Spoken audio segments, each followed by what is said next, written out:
So, are you trying to pick between Instantly AI and Apollo? Here's the simple truth.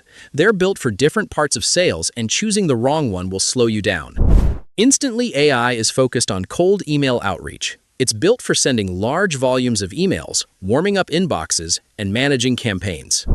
In real workflows, people use it to reach leads at scale and test different messages quickly.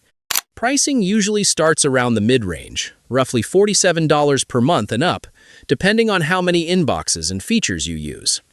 There's no full free plan, but sometimes limited trials or credits are available depending on offers.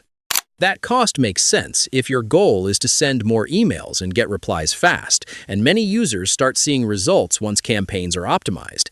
But it does have a downside. It doesn't give you lead data, so you still need another tool to find contacts before you can even start. Apollo is more like an all-in-one sales platform. It combines a large B2B contact database with outreach tools like email sequences and tracking. In real workflows, you use it to find leads, filter them, and then contact them in one place. Apollo has a free plan that gives limited access to contacts and basic outreach features, which is enough to get started.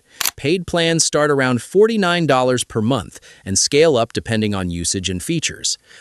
That makes it valuable for beginners who want everything in one tool and a clearer path to starting outreach. But I found some downside. The email sending and deliverability tools are not as strong as dedicated platforms, so advanced users often outgrow it for large-scale campaigns. So, in practice, Instantly is best if you already have leads and want to focus on sending emails at scale and getting replies faster. Apollo is better if you need both lead generation and outreach in one place to get started quickly. They do compete, but not directly. Apollo helps you find and start, while Instantly helps you scale. If this helped you, make sure to like, subscribe for more simple comparisons, and drop a comment telling me, are you starting outreach or scaling it?